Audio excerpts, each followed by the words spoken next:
الحمد لله نحمده ونستعينه ونستغفره ونؤمن به ونتوكل عليه ونعوذ بالله من شرور أنفسنا ومن سيئات أعمالنا من يهده الله فلا مضل له ومن يضلله فلا هادي له ونشهد أن لا إله إلا الله وحده لا شريك له ونشهد أن سيدنا ومولانا محمدا عبده ورسوله أما بعد فأعوذ بالله من الشيطان الرجيم بسم الله الرحمن الرحيم وأعدوا لهم ما استطعتم من قوة ومن رباط الخيل ترهبون به عدو الله وعدوكم صدق الله المولانا العظيم وصدق رسوله النبي الكريم ونحن على ذلك لمن الشاهدين والشاكرين والحمد لله رب العالمین۔ محترم بزرگوں اور عزیز ساتھیوں،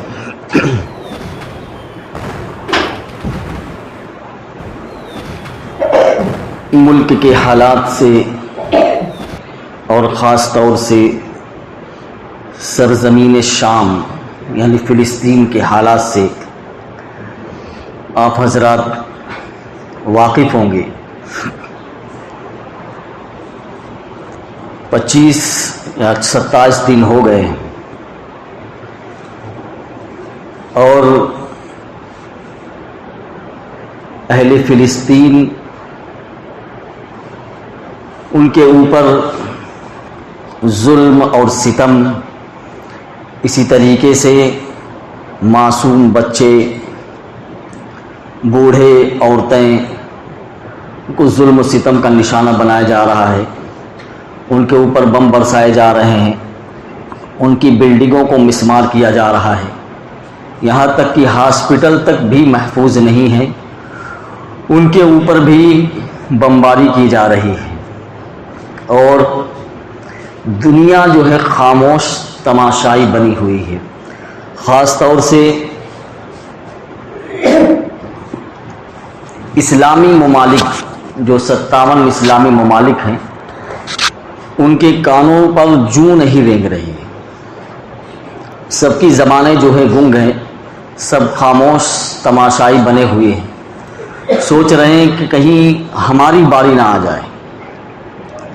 اس لیے سب نے ایگریمنٹ کر رکھا ہے کہ کچھ نہیں بولنا ہے، اور جو کچھ ایک دو ممالک بول رہے ہیں وہ تو صرف زبانی جمع خرچ ہے۔ حالانکہ اللہ کے رسول صلی اللہ علیہ وسلم کی حدیث ہے کہ اپنے مظلوم بھائیوں کی مدد کرنی چاہیے، وہ جس حال میں بھی ہوں ان کی مدد ضروری ہے۔ وہ تو چھوڑ دیجئے وہ وہاں کے ہیں، لیکن ہم یہاں اپنے ملک میں رہتے ہوئے بہت افسوس کے ساتھ مجھے کہنا پڑ رہا ہے، تو ہماری غیرت یعنی کس قدر بے غیرت اور بے ضمیر مسلمان ہو گئے ہیں، بہت افسوس ہوتا ہے۔ یعنی ایمانی غیرت کا تقاضا تو یہ ہے کہ اگر کوئی مسلمان کسی تکلیف میں مبتلا ہے، یا اسی طریقے سے اگر کوئی مسلمان ظلم و ستم کا وہ شکار ہے وہ، تو اس سے ہمدردی ضروری ہے اور اس کے لیے عافیت کی دعا بھی کرنی چاہیے۔ لیکن کہتے ہیں نا، کچھ بے غیرت اور بے ضمیر ایسے لوگ بھی ہیں جو مسلمانوں پر کیا کہوں دوستو، ہو رہے مظالم کو جو ہے دیکھ رہے ہیں اور سن بھی رہے ہیں، اپنی آنکھوں سے سوشل میڈیا پر ویڈیوز کو بھی دیکھ رہے ہیں، ٹی وی پر چینلوں پر دیکھ رہے ہیں اور دوسروں کی زبانی سن بھی رہے ہیں، لیکن سن کر بالکل انسنی کر دے رہے ہیں اور بالکل کہہ لیجئے کہ اپنی دنیا میں وہ مست دکھائی دے رہے ہیں۔ ایسے لوگوں کی یہ حالت، یہ حرکت اس وجہ سے ہے کہ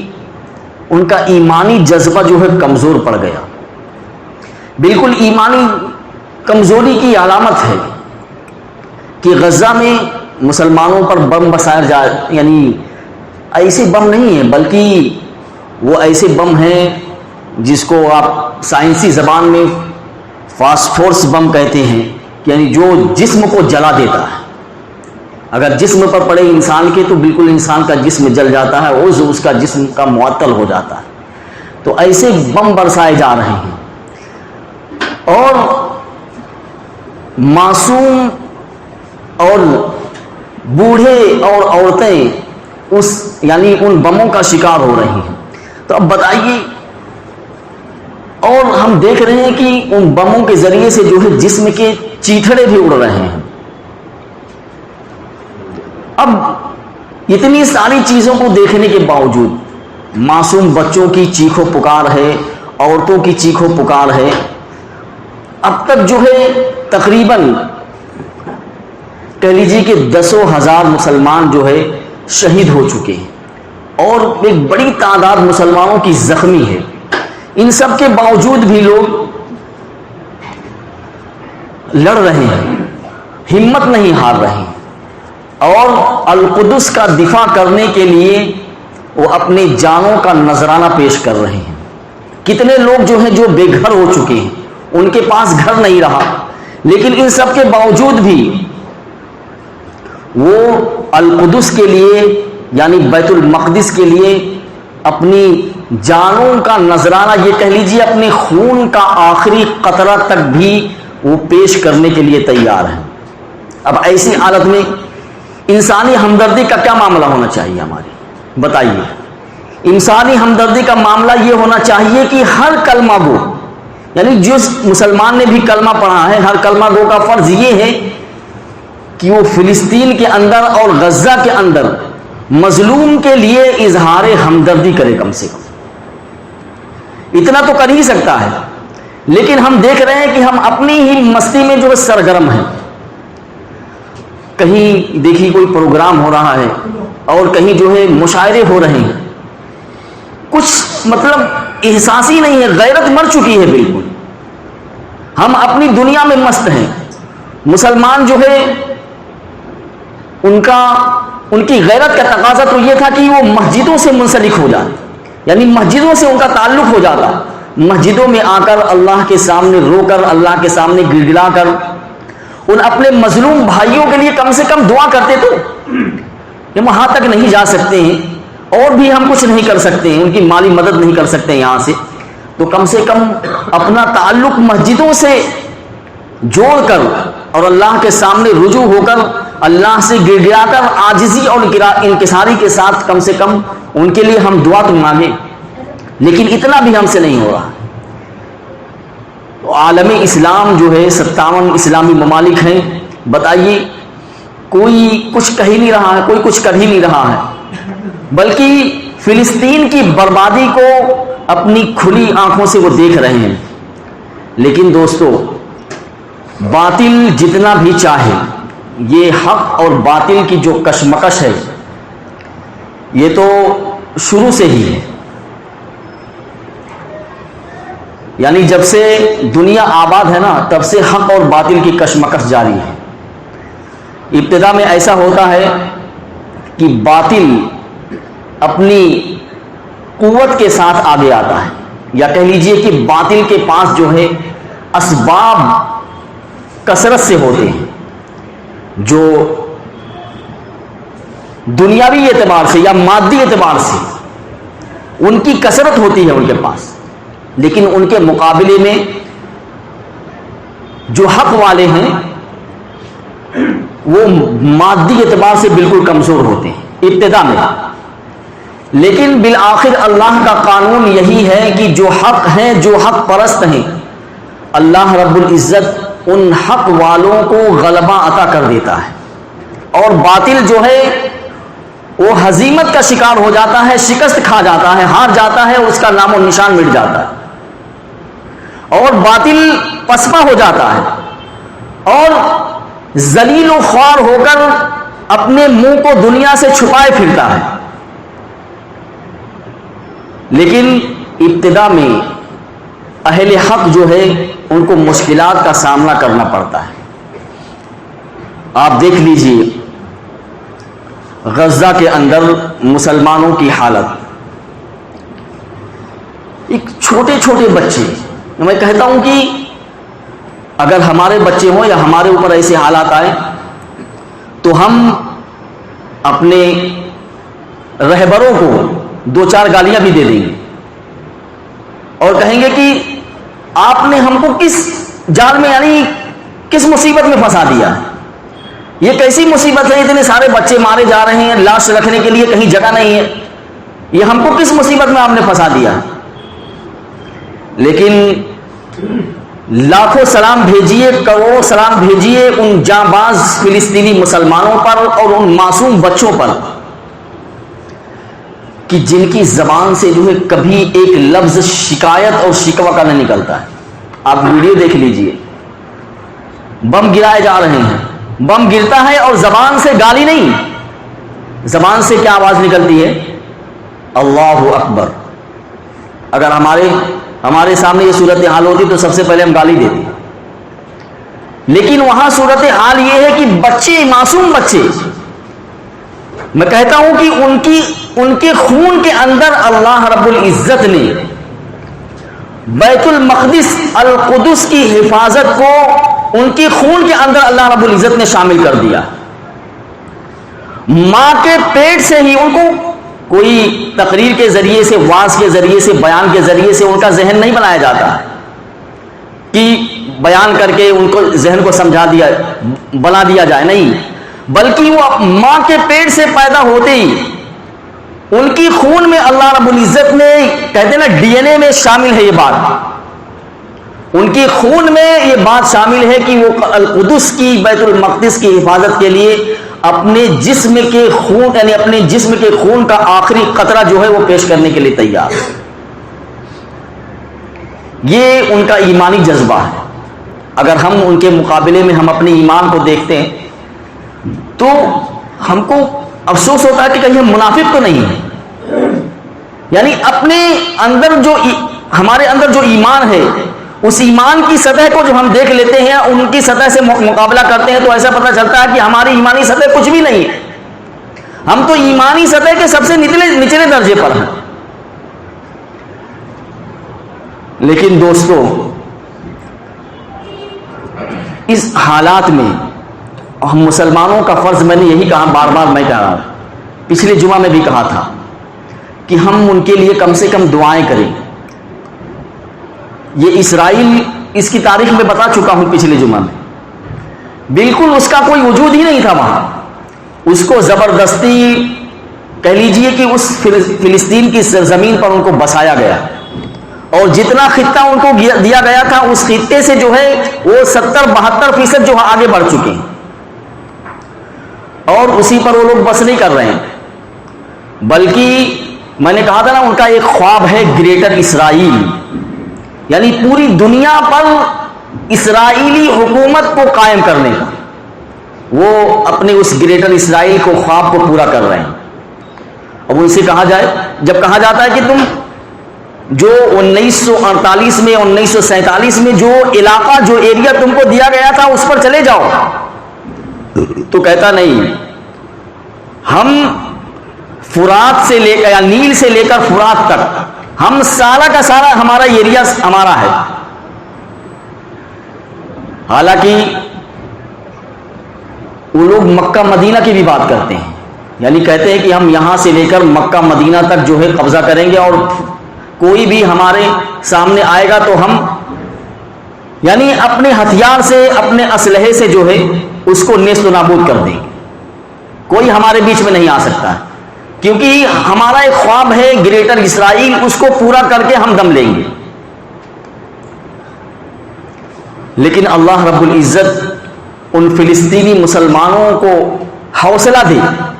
دعا کریں ان کے لیے کہ ان کو ثابت قدم رکھے اور ان کے ایمان کو اور مضبوط کرے، اور باطل کے سامنے وہ سیسا پلائی ہوئی دیوار بن جائیں۔ اوپر سے بم گرائے جا رہے ہیں، لیکن زمینی جہاں حملہ ہو رہا ہے اسرائیل کی فوجیں جو ہیں بالکل پسپا ہو رہی ہیں۔ میں نے قرآن کریم کی جو آیت کریمہ تلاوت کی ہے نا، اللہ رب العزت اس میں حکم دے رہے ہیں وَأَعِدُّوا لَهُم مَّا اسْتَطَعْتُم مِّن قُوَّةٍ وَمِن رِّبَاطِ الْخَيْلِ۔ دیکھیے قرآن کریم کی آیت کریمہ مسلمانوں کو یہ پیغام دے رہی ہے اور مسلمانوں سے یہ کہہ رہی ہے کہ اپنے دشمن کے لیے جتنی تمہاری طاقت ہے اس طاقت کے مطابق دشمن سے مقابلہ کرنے کے لیے تیاری کر لو۔ اللہ رب العزت فرماتے ہیں قرآن کریم سورہ انفال کی یہ آیت ہے وَأَعِدُّوا لَهُم مَّا اسْتَطَعْتُم مِّن قُوَّةٍ، کہ تم لوگ اپنی طاقت کے بقدر جو ہے قوت کے اعتبار سے، طاقت کے اعتبار سے، اسلحے کے اعتبار سے تم دشمن کے لیے اور دشمن سے مقابلہ کرنے کے لیے یا کہہ لیجئے کہ اپنی حفاظت کے لیے تیاری کرو۔ یہ آیت ایسی ہے جو اسلام یعنی مسلمانوں کو اس بات کی تلقین کر رہا ہے کہ دشمن سے حفاظت کے لیے جو بھی ضروری اقدامات ہونے چاہیے وہ کرنے چاہیے مسلمانوں کو۔ لیکن آپ دیکھ لیجئے کہ امریکہ ہتھیار بنا رہا ہے، برطانیہ ہتھیار بنا رہا ہے، دوسرے جو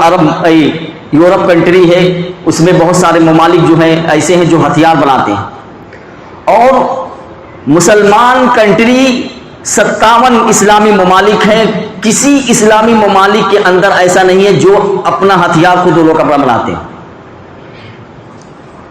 بلکہ وہ ہتھیار خریدتے ہیں یورپ ممالک سے، امریکہ سے خریدتے ہیں، برطانیہ سے خریدتے ہیں، جرمنی سے خریدتے ہیں۔ اب بتائیے جب ہتھیار آپ دشمن سے خود خرید رہے ہیں تو دشمن آپ کو ایسا ہتھیار کیوں دے گا جس سے آپ ان کا مقابلہ کریں؟ خود سوچئے نا، دشمن آپ کو ایسا اسلحہ کیوں دے گا جس سے اس اسلحے کے ذریعے سے آپ ان کے خلاف مضبوط ہو جائیں؟ ایسا اسلحہ کبھی نہیں دے سکتا۔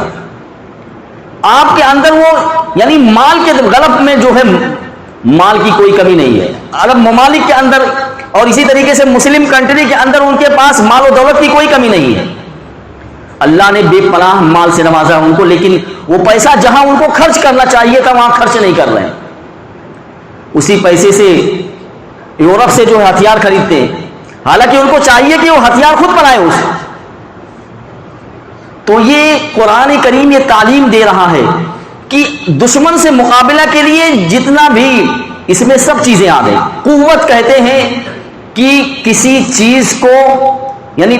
پھینک کر مار دینا۔ اب پھینک کر مارنے میں آج کے جدید اسلحے کے اندر آپ اگر دیکھ لیں تو راکٹ ہے، میزائل ہے، یہ ساری چیزیں یہ خود قرآن کہہ رہا ہے، یعنی قرآن یہ دہشت گردی کی تعلیم نہیں دے رہا بلکہ کہہ رہا کہ اپنی ڈیفینیشن یعنی اپنی حفاظت کے لیے تم یہ سب تیاری کرو۔ اور رباط الخیل یعنی گھوڑے بھی تیار کرو جنگی اعتبار سے۔ اور اس تیاری کا مقصد کیا ہے؟ تیاری کا مقصد یہ نہیں ہے کہ آپ کسی دشمن کے یا کسی علاقے کو فتح کر لیں، اس کی سرزمین پر قبضہ کر لیں، یا اس کو کیا کہتے ہیں بغیر کسی جرم کے کسی کو سزا دے دیں، یا اس کے علاقے پر قبضہ کر لیں، فلاں کو مار دیں، نہیں۔ ترہبون بہ عدو اللہ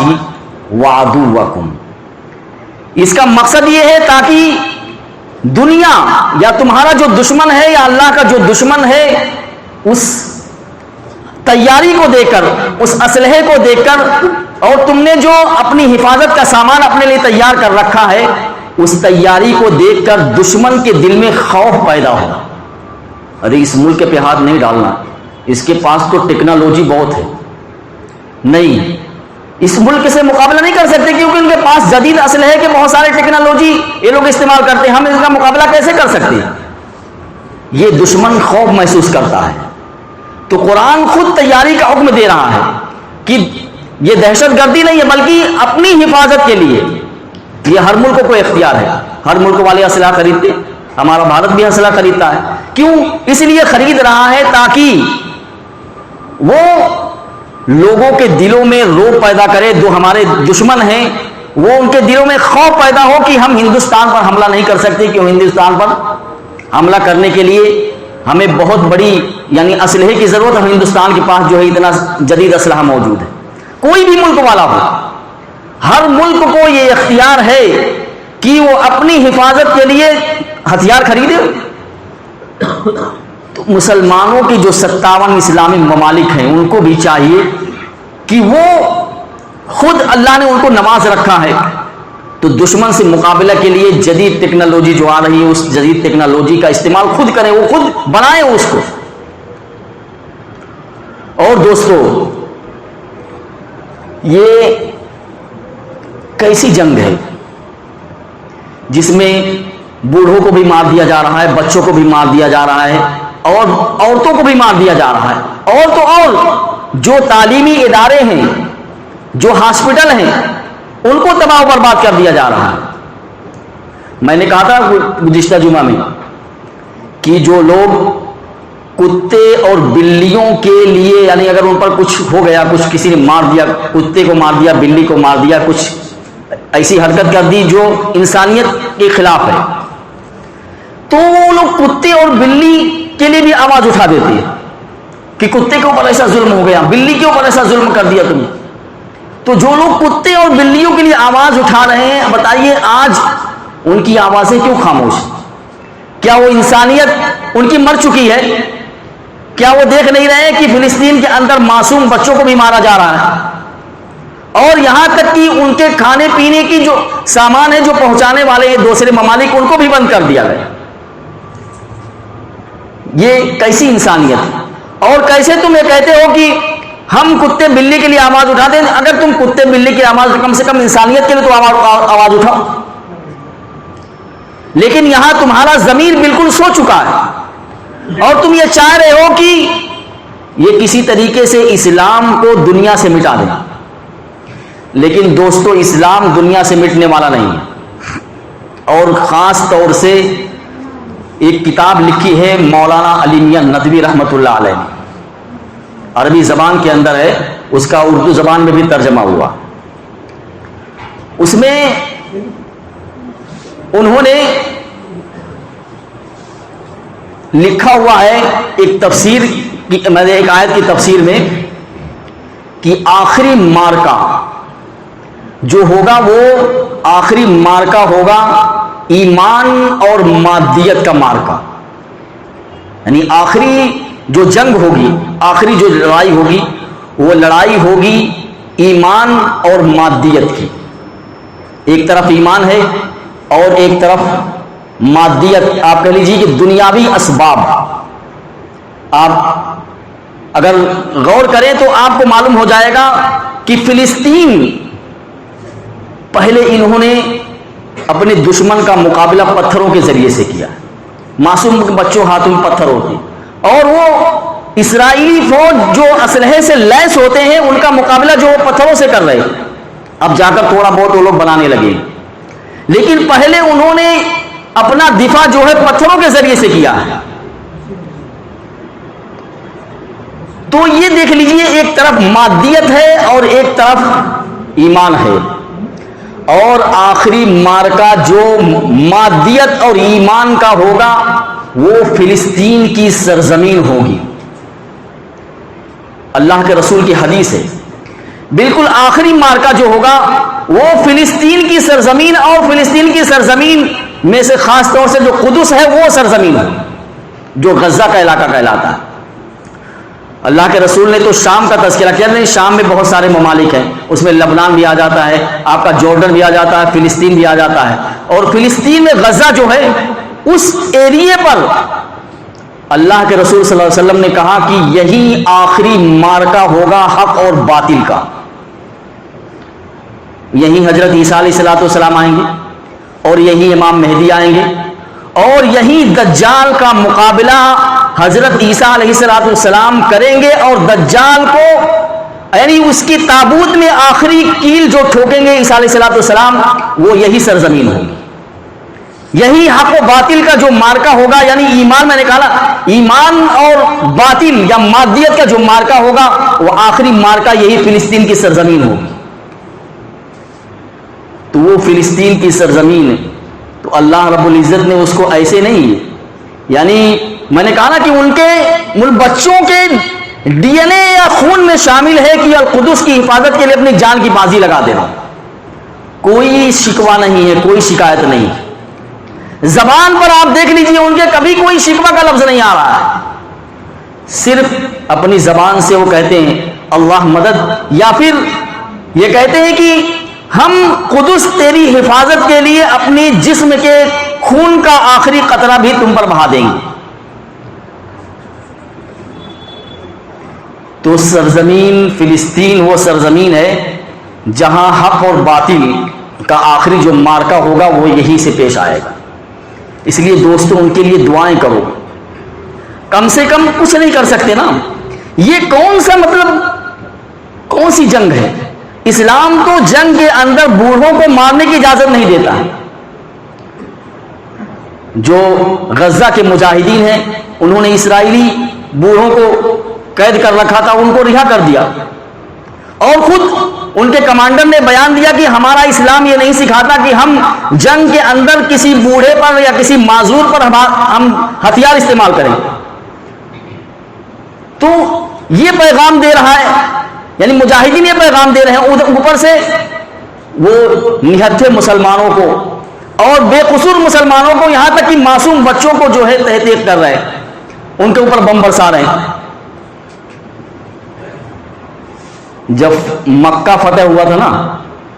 مکہ فتح ہونے سے پہلے اللہ کے رسول صلی اللہ علیہ وسلم نے کافروں سے ایگریمنٹ کیا تھا، معاہدہ کیا تھا، اور کہا تھا دیکھو ہمارے تمہارے درمیان میں یہ صلح ہو رہی ہے، یہ ایگریمنٹ ہو رہا ہے کہ ہم آپس میں لڑائی نہیں کریں گے، اتنے سال تک جنگ نہیں ہوگی ہم تمہارے اور تمہارے درمیان، اور اس درمیان میں اگر کوئی قبیلہ تمہارے ساتھ جانا چاہے یا کوئی شہر تمہارے ساتھ جانا چاہے، وہ شہر والے تمہارے ساتھ، اس قبیلے والے تمہارے ساتھ جا سکتے ہیں، اور جو مسلمانوں کے ساتھ آنا چاہتے ہیں وہ مسلمانوں کے ساتھ وہ قبیلے والے آ سکتے ہیں۔ یہ ایگریمنٹ ہو گیا، اور یہ بھی ہو گیا کہ اگر ہمارا جو حلیف ہوگا، جو قبیلہ، اس قبیلے پر بھی تمہارے قبیلے کا کوئی آدمی حملہ نہیں کرے گا، اور نہ ہمارا جو حلیف ہے قبیلہ وہ آپ کے کسی حلیف قبیلے پر جو ہے وہ حملہ کرے گا۔ یہ ایگریمنٹ ہو گیا۔ ایگریمنٹ ہونے کے بعد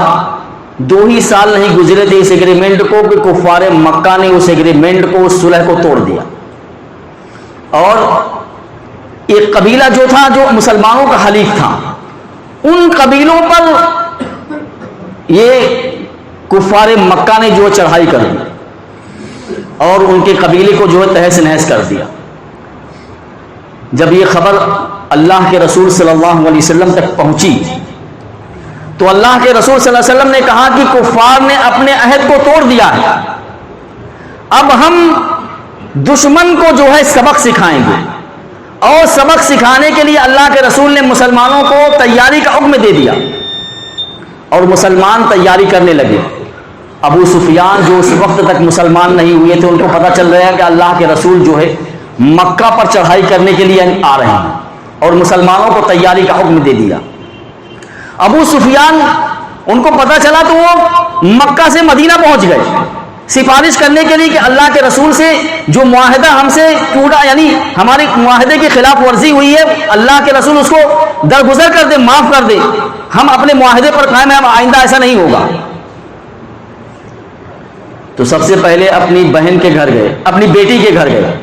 اور ان کی بیٹی جو ہے اللہ کے رسول صلی اللہ علیہ وسلم کی نکاح میں تھی، مسلمان ہو گئی تھی، حبیبہ، وہ مسلمانوں کی ماں بن چکی تھی۔ اپنی بیٹی کے گھر گئے، لکھا ہوا ہے کہ حبیبہ رضی اللہ تعالی عنہ گھر میں تھی، اور ایک ٹاٹ یا ایک بستر جو ہے پڑا ہوا تھا وہاں۔ ابو سفیان جو اس وقت تک مسلمان نہیں ہوئے تھے اس بستر پر وہ بیٹھنا چاہتے تھے. ام حبیبہ نے فوراً وہ بستر جو ہے لپیٹ کر رکھ دیا. اب باپ اگر بیٹی کے گھر جائے اور اگر عزت نہ ہو تو کہے گا کہ کیسی بیٹی ہے میری عزت ہی نہیں کر رہی ہے, اور میں جس پر بستر پر بیٹھنا چاہ رہا تھا تو اس کو اٹھا بھی دیا تم. تو اپنی بیٹی سے انہوں نے سوال کیا کہ بیٹی بتاؤ کہ یہ بستر میرے قابل نہیں تھا یا میں اس بستر کے قابل نہیں تھا, یعنی یہ جو بستر تم نے اٹھایا نا یہ میرے قابل نہیں تھا یا میں جو ہے اس بستر کے قابل نہیں تھا, کیوں اٹھا دیا تم نے؟ تو انہوں نے کہا, ایسا جواب دیا, ایمانی جواب دیکھیے, کہا کہ ابو آپ ایمان کی حالت میں نہیں ہیں, آپ مشرک ہیں, آپ ناپاک ہیں, اور یہ نبی کا بستر ہے, اور نبی کے بستر پر کوئی ناپاک آدمی نہیں بیٹھ سکتا. تم ناپاک ہو, تم مشرک ہو. اپنے باپ کو جواب دے دیا. اور پھر انہوں نے کہا کہ بیٹی میں آیا ہوں اس لیے کہ ہمارا جو معاہدہ تھا وہ ہم نے توڑ دیا ہے, یعنی معاہدے کے خلاف ورزی کی ہے, سفارش کر دیجیے آپ. حضرت ام حبیبہ رضی اللہ تعالیٰ عنہ نے کہا کہ میں مردوں کے معاملے میں نہیں پڑھنے والی ہوں, مردوں کا معاملہ ہے وہ مرد جانے, میں اس بیچ میں نہیں پڑھنے والی ہوں. ابو سفیان اللہ کے رسول صلی اللہ علیہ وسلم کی بیٹی حضرت فاطمہ کے پاس گئے, ان سے سفارش کروائی کہ کم سے کم اللہ کے رسول اپنی بیٹی جو بہت پیار کرتے ہیں ان کی بات کا جواب لاج رکھ لیں گے. حضرت فاطمہ نے بھی وہی جواب دے دیا کہ میں اس معاملے میں پیچھے نہیں پڑنا چاہتی. پھر انہوں نے حضرت حسن اور حضرت حسین جو بچے تھے ان کو بیچ میں ڈال دیا. حضرت فاطمہ نے منع کر دیا کہ بچے ہی ان کو ان سب بیچوں میں کیوں, ان سب چیزوں میں کیوں گھسیٹ رہے ہو, ان کو بیچ میں مت ڈالو. بالآخر وہاں سے مایوس ہو گئے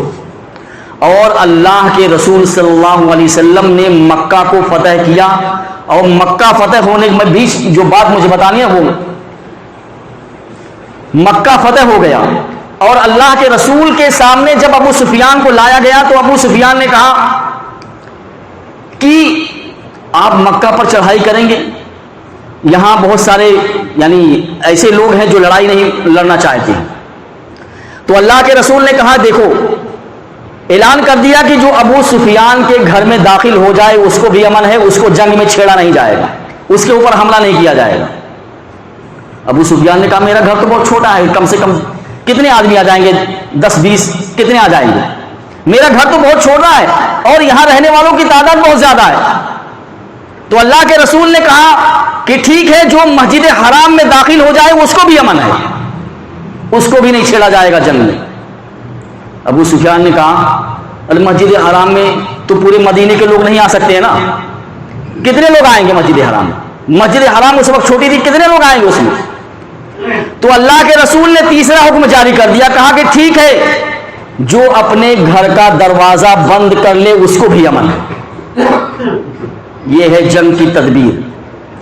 اور اس درمیان میں ایک عورت کو لایا گیا. اللہ کے رسول نے کہا کہ اس عورت کو کسی نے مار دیا ہوگا. اللہ کے رسول نے کہا کہ اس عورت کو کس نے مارا ہے,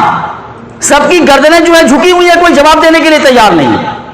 اللہ کے رسول نے کہا کہ جنگ کے اندر کسی عورت کو, کسی بوڑھے کو, کسی بچے کو جنگ کے اندر نہیں مارا جاتا.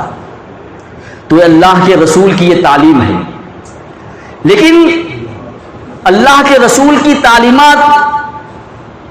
یہ دیکھیے کہ مسلمان اس پر عمل کر رہے ہیں. جو وہاں کے مجاہدین ہیں کم سے کم ان کے دل میں اللہ کے رسول کی تعلیمات کی عظمت ہے. لیکن جو دشمن ہے ان کو اللہ کے رسول کی تعلیمات سے تو نہیں لینا تھا, کم سے کم انسانیت کی بنا پر تو ان کو یہ چاہیے کہ ہم جن سے مقابلہ ہے ان سے مقابلہ کریں. نہتے مسلمانوں پر کیوں ہم بم برسا رہے ہیں, کیوں ہم ان کو گولیوں